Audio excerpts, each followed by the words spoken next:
कैसे हैं आप सभी लोग। I hope you all are fine. बच्चों स्टार्ट करते हैं चैप्टर नंबर 14, एक पत्र श्री नंदिनी के नाम। तो ये जो रविंद्रनाथ टैगोर जी थे, ठाकुर थे, उन्होंने जनगण मन की रचना की थी। वो सच्चे देशभक्त थे। उन्होंने कई जो है विदेश यात्राएं की थी। इन यात्राओं के दौरान का ये लाल अपनी मातृभूमि को कभी नहीं भूल पाता था। नोबेल पुरस्कार विजेता इस भारतीय कवि द्वारा अपने सोवियत प्रवास के दौरान अपनी पौत्री को लिखा गया एक पत्र। पौत्री यानी कि उनकी जो बेटे की जो बेटी है वो क्या हुई, पौत्री हुई। तो उसके लिए उन्होंने एक पत्र लिखा।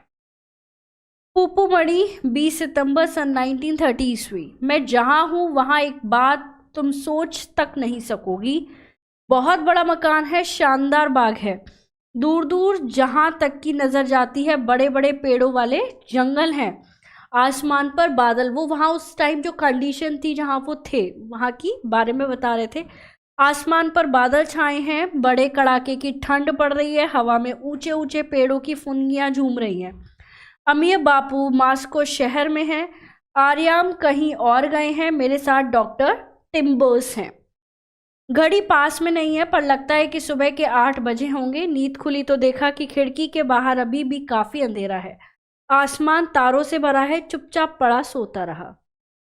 उसके बाद जब थोड़ा उजाला हुआ तो बिस्तर से उठा और मुंह धोकर चिट्ठी लिखने बैठ गया हूँ।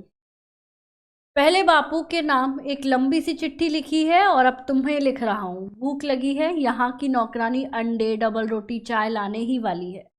वहां तुम शायद अब तक जग गई होंगी और तुम्हारा कोको पीना हो चुका होगा।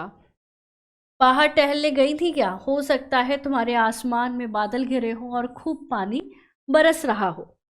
मैं आज शाम को मोटर में सवार होकर यहाँ से फिर मॉस्को शहर चला जाऊंगा। वहाँ हम एक होटल में रहते हैं जहाँ जैसा सजा सजाया सुंदर मकान वहाँ नहीं है। न वहाँ खाना ही अच्छा होता है, इसलिए जी चाहता है कि शांति निकेतन चलाऊं।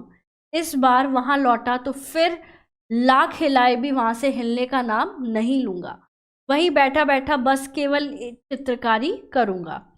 बनमाली रोज सवेरे गरम गरम कॉफी और बटर टोस्ट पहुंचा दिया करेगा। उसके बाद अपने उसी लाल बजरी विजय बाग में टहलने जाया करूंगा, हाथ में एक लंबी सी छड़ी लेकर। उसके बाद अब रहने दो, नाश्ता आ गया। बताऊं क्या आया है? कॉफी, डबल रोटी, मक्खन, 2 किस्म के पनीर, बिना क्रीम का दही और उबले हुए 2 अंडे। इसके अलावा अंगूर, सेब और नाशपाती। नाश्ते के बाद गर्म पानी से नहाकर फिर लिखने बैठा हूँ। बादल अब बहुत कुछ छट गए हैं, धूप निकल आई है, पेड़ों की डालें हवा में डोल रही हैं और पत्ते झिलमिल झिलमिल चमक उठे हैं और न जाने कितनी तरह की चिड़िया गा रही है। इन चिड़ियों को मैं पहचान नहीं सका हूँ। आज और कुछ लिखने का समय नहीं रह गया। इति रविन्द्रनाथ ठाकुर। तो बच्चों ये है एक पत्र जो कि उन्होंने अपने पौत्री को लिखा था।